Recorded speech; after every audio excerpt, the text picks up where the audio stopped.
ஆகாஷவாணி.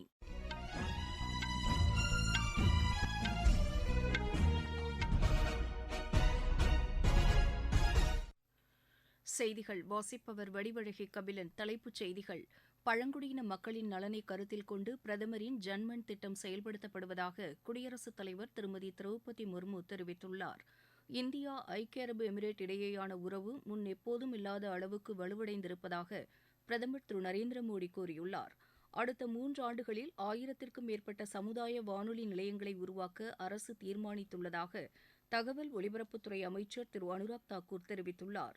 விவசாயிகளுடன் பேச்சுவார்த்தை நடத்த அரசு எப்போதும் தயாராக இருப்பதாக மத்திய வேளாண் துறை அமைச்சர் திரு அர்ஜுன் முண்டா கூறியுள்ளார். ஆசிய பேட்மிண்டன் சாம்பியன் போட்டி மலேசியாவில் இன்று தொடங்கியது. இனி விரிவான செய்திகள்.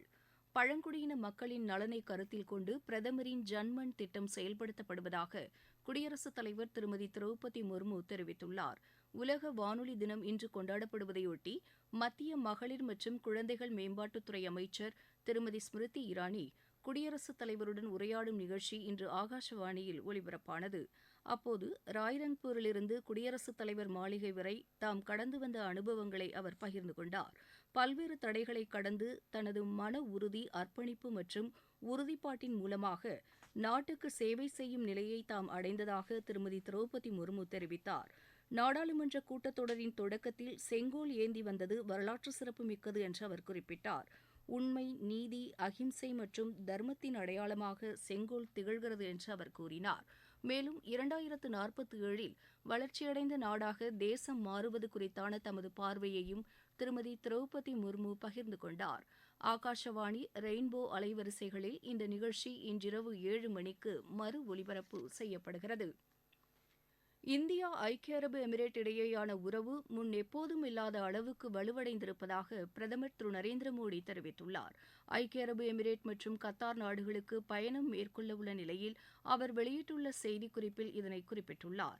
வர்த்தகம், முதலீடு, பாதுகாப்பு உள்ளிட்ட பல்வேறு துறைகளில் ஐக்கிய அரபு எமிரேட்டுடனான இந்தியாவின் ஒத்துழைப்பு கடந்த 9 ஆண்டுகளில் பெருமளவு வளர்ச்சி பெற்றிருப்பதாக அவர் கூறியுள்ளார். ஐக்கிய அரபு எமிரேட்டின் அதிபர் திரு ஷேக் முகமது பின் சையத் அல் நஹ்யானுடன் இருதரப்பு உறவுகள் குறித்து பிரதமர் இன்று பேச்சு நடத்த உள்ளதாக அந்த செய்திக்குறிப்பில் தெரிவிக்கப்பட்டுள்ளது. குஜராத்தில் நடைபெற்ற சர்வதேச முதலீட்டாளர்கள் மாநாட்டில் அவர் கலந்து கொண்டது பெருமைக்குரியது என்றும் அதில் கூறப்பட்டுள்ளது. இதையடுத்து நாளை மற்றும் நாளை மறுநாள் கத்தார் செல்லும் அவர் துபாயில் நடைபெறவுள்ள உலக அரசு உச்சி மாநாட்டிலும் பங்கேற்கிறார். இந்த பயணத்தின்போது அபுதாபியில் கட்டப்பட்டுள்ள முதலாவது இந்து கோவிலையும் அவர் திறந்து வைக்க உள்ளார். அங்கு நடைபெறும் நிகழ்ச்சியில் இந்திய வம்சாவளியினருடனும் அவர் கலந்துரையாடுகிறார். பிரதமர் திரு நரேந்திர மோடி 7வது முறையாக ஐக்கிய அரபு எமிரேட்டுக்கும் 2வது முறையாக கத்தாருக்கும் பயணம் மேற்கொள்வது குறிப்பிடத்தக்கது. அடுத்த 3 ஆண்டுகளில் 1000த்திற்கும் மேற்பட்ட சமுதாய வானொலி நிலையங்களை உருவாக்க அரசு தீர்மானித்துள்ளதாக தகவல் ஒலிபரப்புத்துறை அமைச்சர் திரு அனுராக் தாக்கூர் தெரிவித்துள்ளார்.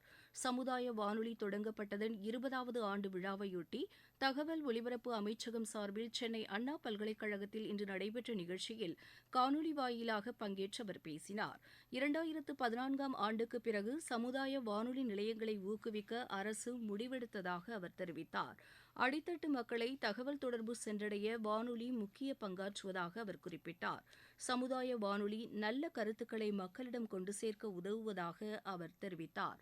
சமுதாய வானொலியில் பங்கேற்பவர்கள் அரசு திட்டங்கள் குறித்து மக்களிடம் தெரிவிக்க வேண்டும் என்றும் வளர்ச்சியடைந்த பாரதத்தை உருவாக்க வேண்டும் என்றும் திரு அனுராக் தாக்கூர் கேட்டுக் கொண்டார். இந்த நிகழ்ச்சியில் பேசிய தகவல் ஒலிபரப்புத்துறை இணை அமைச்சர் திரு எல் முருகன் சமுதாய வானொலியில் இளையோர் அதிகம் பங்களிக்க வேண்டும் என்று கேட்டுக் கொண்டார். சமுதாய வானொலி மூலம் மக்கள் பயனடைந்து வருவதாகவும் திரு எல் முருகன் குறிப்பிட்டார். கம்யூனிட்டி ரேடியோ இன்றைக்கு மிக வேகமாக வளர்ந்து கொண்டிருக்கிறது. கிட்டத்தட்ட 481 கம்யூனிட்டி ரேடியோஸ் ஆல்ரெடி பிரசன்ஸ்ல இருந்து கொண்டிருக்கிறது. 200 கம்யூனிட்டி ரேடியோஸ் வர இருக்கிறது. So the youngsters, new startup companies எல்லாமே இன்னைக்கு ரொம்ப வேகமாக வந்து கொண்டிருக்கிறார்கள். அவர்கள் எல்லாம் கூட கம்யூனிட்டி ரேடியோ செட்டப் பண்றதுல தங்களை ஈடுபடுத்திக் கொள்ள வேண்டும் என்று இந்த நேரத்தில் கேட்டுக்கொண்டு, கம்யூனிட்டி ரேடியோ கவர்மெண்ட் கூட கிட்டத்தட்ட கிராண்டாக 10 லட்சம் ரூபாய் அரசாங்கம் கொடுத்துக் கொண்டிருக்கிறது. இந்த 2 நாள் நிகழ்ச்சியில் தென் மாநிலங்கள் மற்றும் யூனியன் பிரதேசங்களில் செயல்படும் 117 சமுதாய வானொலி நிலையங்களின் பிரதிநிதிகளும் கலந்து கொண்டுள்ளனர். நீங்கள் கேட்டுக்கொண்டிருப்பது ஆகாஷவாணியின் செய்தி அறிக்கை. यही समय है, सही समय. இதுதான் வேளை, சரியான வேளை. ஒவ்வொரு தேசத்தின் வளர்ச்சி பயணத்தின் போதும் தேசம் முன்வந்து புதிய உறுதிப்பாடுகளோடு முன்னேற்ற பாதையிலே பயணிக்கக்கூடிய அற்புதமான ஒரு வேளையும் பிறக்கும். புதிய பாரதத்தின் துவக்கத்தின் இது அமுத காலம். இதுவே கோடானு கோடி நாட்டு மக்களுடைய உறுதிப்பாடாகும். அமுத காலம் 25 ஆண்டுகளுக்கு ஆனது. ஆனால் நாம் நம்முடைய லட்சியங்களை அடைவதற்காக இப்போதிலிருந்தே முனைப்புடன் செயல்பட வேண்டும். भारत को गढ़ने का यही समय है. உலக வானொலி தினம் இன்று கொண்டாடப்படுகிறது. இதையொட்டி நாடு முழுவதும் பல்வேறு நிகழ்ச்சிகளுக்கு தகவல் ஒலிபரப்பு அமைச்சகம் சார்பில் ஏற்பாடு செய்யப்பட்டுள்ளன. இந்நாளையொட்டி தகவல் ஒலிபரப்புத்துறை இணை அமைச்சர் டாக்டர் எல் முருகன் வெளியிட்டுள்ள சமூக வலைதள பதிவில், தொழில்நுட்பத்தின் அபார வளர்ச்சிக்கு ஈடுகொடுத்து இன்றளவும் நமது நெஞ்சங்களை வானொலி ஆட்கொண்டு வருவதாக தெரிவித்துள்ளார். இந்தியா சுதந்திரம் அடைந்தபோது 2.5% நிலப்பரப்பை சென்றடைந்த வானொலி ஒலிபரப்பு தற்போது 89.5% நிலப்பரப்பில் செவிகளுக்கு விருந்து படைத்து வருவதாக அமைச்சர் குறிப்பிட்டுள்ளார். மிக எளிய ஊடகமாக அனைத்து சமூகங்களையும் ஒன்றிணைத்த பெருமை வானொலிக்கு உண்டு என்றும் திரு எல் முருகன் கூறியுள்ளார். விவசாயிகளுடன் பேச்சுவார்த்தை நடத்த அரசு எப்போதும் தயாராக உள்ளதாக மத்திய வேளாண் துறை அமைச்சர் திரு அர்ஜுன் முண்டா தெரிவித்துள்ளார். உத்தரப்பிரதேசம் மற்றும் ஹரியானா உள்ளிட்ட வட மாநிலங்களைச் சேர்ந்த விவசாயிகள் இன்று புதுதில்லியில் போராட்டம் நடத்தப்போவதாக கூறப்படும் நிலையில் அவர் இன்று செய்தியாளர்களை சந்தித்து பேசினார். விவசாயிகளின் நலன்களை காக்க அரசு பாடுபட்டு வருவதாக அமைச்சர் கூறினார். விவசாயிகள் பிரச்சினை மாநில அரசுகளுடனும் தொடர்புடையது என்றும் இதுகுறித்து விவாதித்து தீர்வு காண ஒரு அமைப்பை ஏற்படுத்த வேண்டும் என்றும் திரு அர்ஜுன் முண்டா குறிப்பிட்டார்.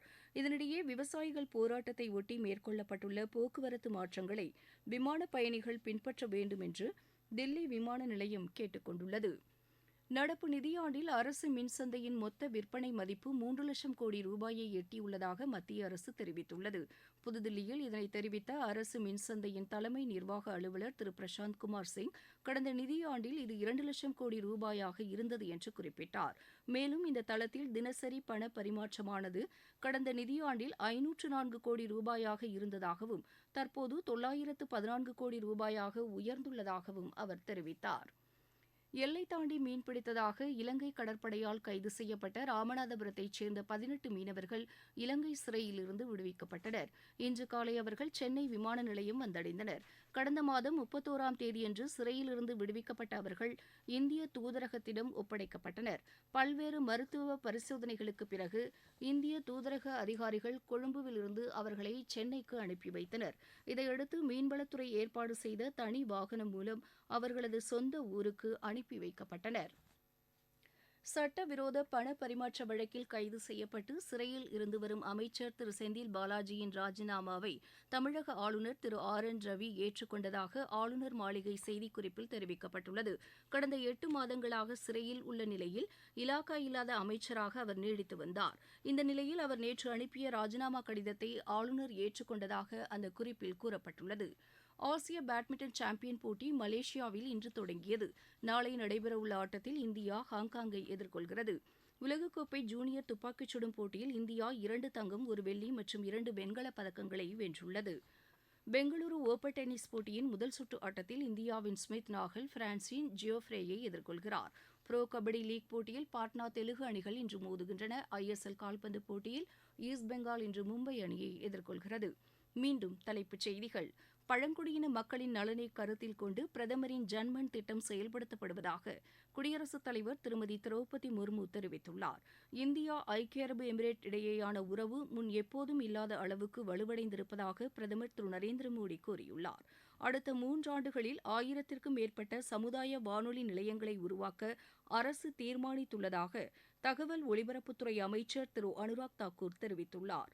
விவசாயிகளுடன் பேச்சுவார்த்தை நடத்த அரசு எப்போதும் தயாராக உள்ளதாக மத்திய வேளாண் துறை அமைச்சர் திரு அர்ஜுன் முண்டா கூறியுள்ளார். ஆசிய பேட்மிண்டன் சாம்பியன் போட்டி மலேசியாவில் இன்று தொடங்கியது. இத்துடன் இந்த செய்தி அறிக்கை நிறைவு பெற்றது.